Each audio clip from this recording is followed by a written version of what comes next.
Hello everyone, welcome to our channel Painless Learning. Our today's topic is Chapter 2 From Trade to Territory, the Company Establishes Power. This is part number 4 of this chapter. We have done 3 parts in previous videos. I'll mention the link in the description box and I'll try to complete this chapter in this part. So let's get started. पिछले video और पिछले part में हमने discuss किया कि कैसे company ने Paramount सी पर क्लेम किया कि वो सुप्रीम पावर थी और उसने जो है कई किंगडम्स को अनेक्स करना शुरू कर दिया। अब 1830s में जो ईस्ट इंडिया कंपनी थी वो रशिया के लिए वरिड हो गई। उसने इमेजिन किया कि रशिया जो है वो पूरे एशिया पे एक्सपैंड कर लेगा और इंडिया में भी एंटर हो जाएगा नॉर्थ वेस्ट की साइड से। अब इस डर से जो ब्रिटिश थे वो क्या चाहते थे कि उनका पूरा का पूरा कंट्रोल हो जाए नॉर्थ वेस्ट के एरिया पे, ताकि उनका नॉर्थ वेस्ट पे पूरा कंट्रोल हो जाए और कोई भी उस साइड से एंटर ना कर पाए। उन्होंने बहुत लंबे लड़ाइयाँ लड़ी अफ़गानिस्तान के साथ 1838 और 1842 के बीच में, और उधर इनडायरेक्ट कंपनी रूल इस्टेब्लिश कर दिया। सिंध जो है उसको 1843 में टेक ओवर कर लिया। जो अगला था लाइन में वो था पंजाब, लेकिन महाराजा रंजीत सिंह की जो प्रेजेंस थी वो कंपनी को ये करने से रोक रही थी। जब उनकी डेथ हो गई 1839 में तो 2 लंबे वॉर्स लड़े गए सिख किंगडम के साथ और अल्टीमेटली 1849 में पंजाब जो है उस पर कब्जा कर लिया गया था। Next is the doctrine of lapse. What is the doctrine of lapse? तो जो फाइनल वेव थी अनेक्सेशंस की, यानी कब्जा जो वो कर रहे थे ऐसे, तो उसकी जो फाइनल जो कुछ स्टेट्स रहते थे कब्जा करने के लिए वो हुए लॉर्ड डेलहाउसी के अंडर, जो कि गवर्नर जनरल रहे 1848 से 1856 तक। उन्होंने एक पॉलिसी बनाई जिसका नाम जो है डॉक्ट्रिन ऑफ लैप्स रखा गया, जिसका मतलब क्या था? वो डॉक्ट्रिन डिक्लेयर करती थी कि अगर कोई इंडियन रूलर बिना किसी मेल एयर के मर जाए तो उसकी किंगडम को लैप्स कर लिया जाएगा, यानी कि वो कंपनी की टेरिटरी का एक पार्ट बन जाएगी बिना किसी मेल एयर के, यानी बिना किसी मेल उत्तराधिकारी के। अब ज़रूरी नहीं है ना कि हर राजा के एक मेल उत्तराधिकारी हो, तो ऐसे ही इसी डॉक्ट्रिन को अप्लाई करते हुए एक के बाद एक किंगडम जो है उस पर आसानी से कब्जा कर लिया गया। सतारा 1848 में, संबलपुर 1850 में, उदयपुर 1852 में, नागपुर 1853 और झांसी 1854 में। फाइनली 1856 में जो कंपनी है उसने अवध को भी टुक ओवर कर लिया। इस टाइम जो ब्रिटिश थे उन्होंने एक आर्ग्यूमेंट भी ऐड कर दिया कि ये उनकी ड्यूटी थी कि वो अवध को टेक ओवर कर लें, ताकि वो लोगों को नवाब की मिस गवर्नमेंट से बचा सकें। अब लोगों को तो गुस्सा आएगा कि किस ह्यूमिलिएटिंग वे में नवाब को डिपोज किया गया है, कितनी इंसल्ट की गई है उसकी, ये बोल के कि वो मिस गवर्न कर रहे थे। तो इस ह्यूमिलिएटिंग वे से गुस्सा होकर जो अवध के लोग थे उन्होंने एक बहुत ही बड़ी क्रांति को ज्वाइन किया, जो कि 1857 में लड़ी गई। देखिए, this is the map of 1797 का जो इंडिया था। उसमें जो येलो कलर का एरिया है वो है ब्रिटिश रूल के अंदर और जो रेड कलर का है वो अंडर नहीं है ब्रिटिश रूल के।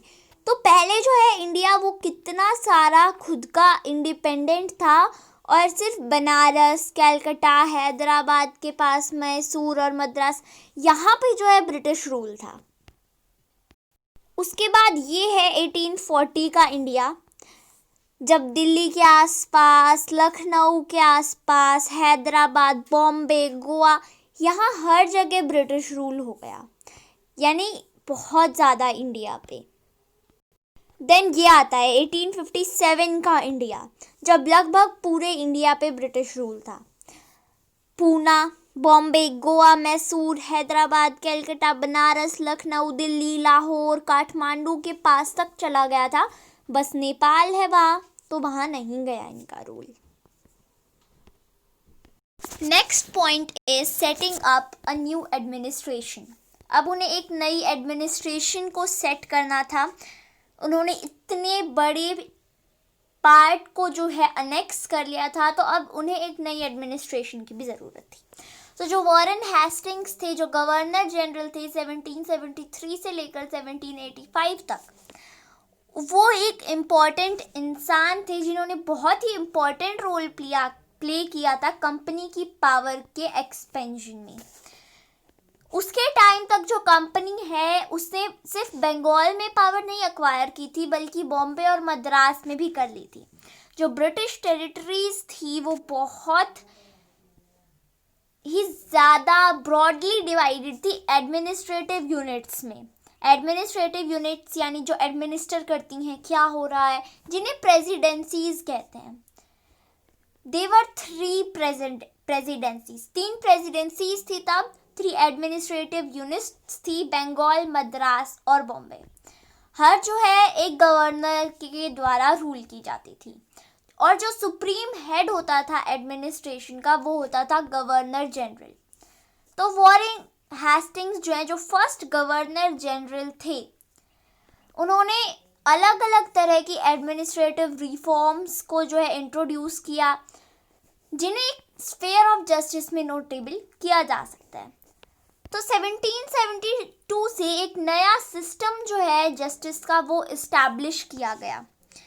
हर डिस्ट्रिक्ट के पास 2 कोर्ट्स होना ज़रूरी था, एक क्रिमिनल कोर्ट, फौजदारी अदालत जिसे हिंदी में कहते हैं, और एक सिविल कोर्ट जिसे दीवानी अदालत कहते हैं।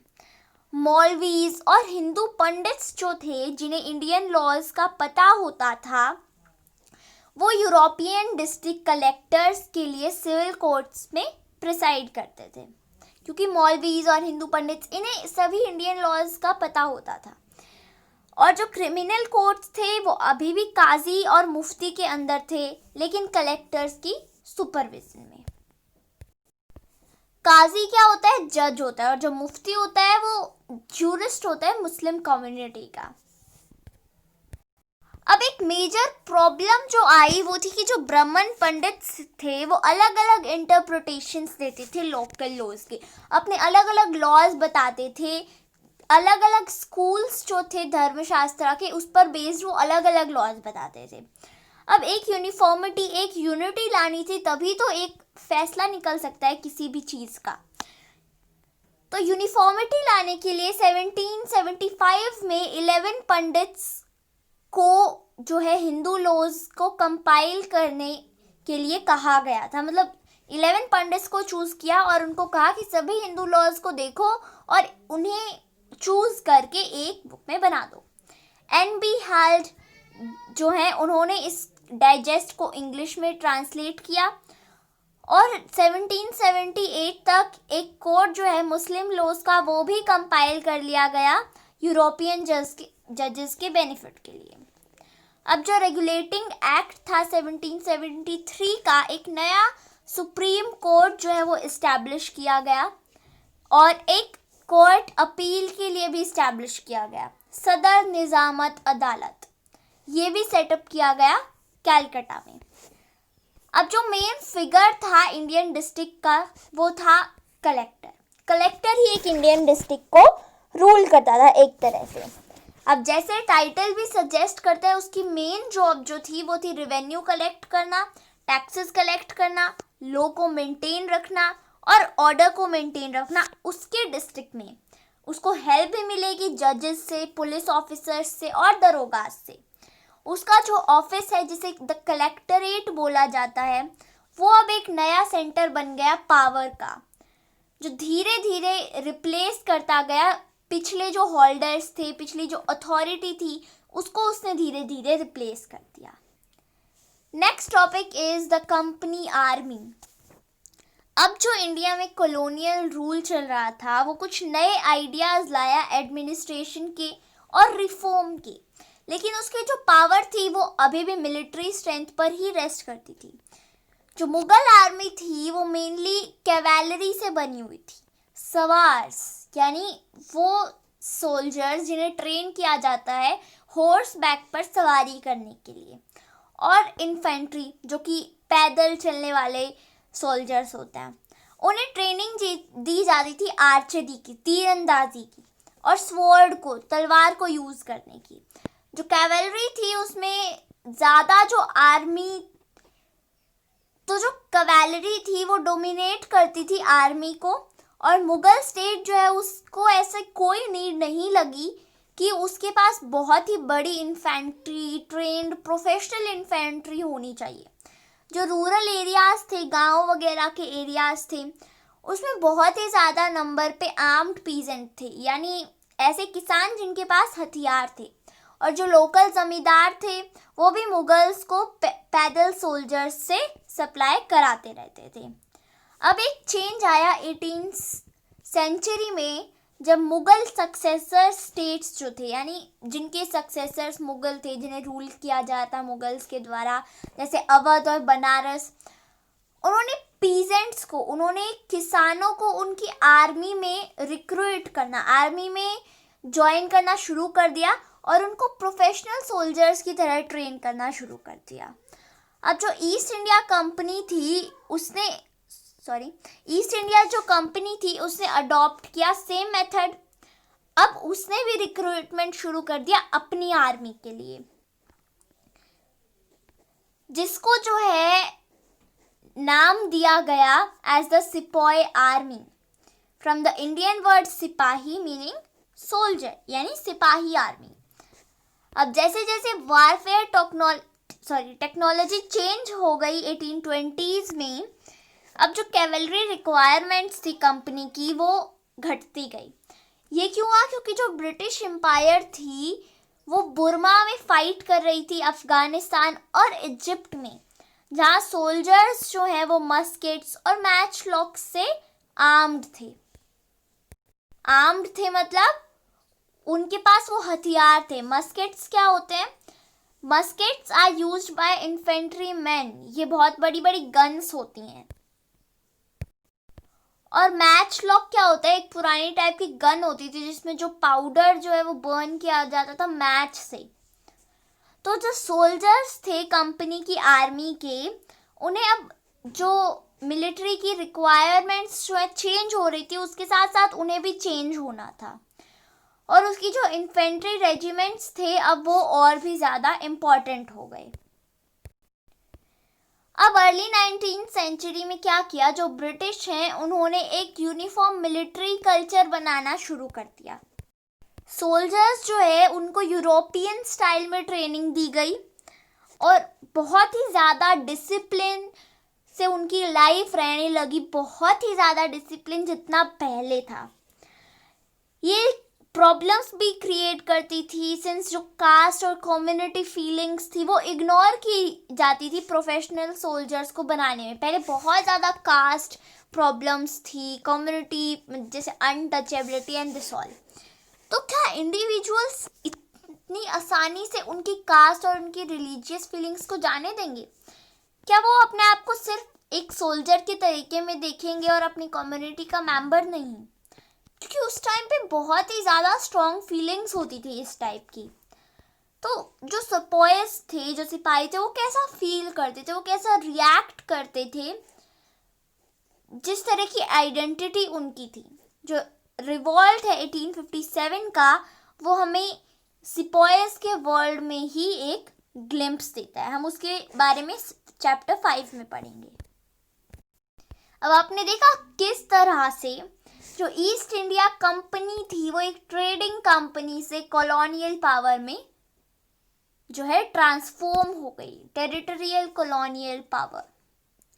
नई स्टीम टेक्नोलॉजी आई 19th सेंचुरी में, जिसने इस प्रोसेस को और भी बढ़ा दिया।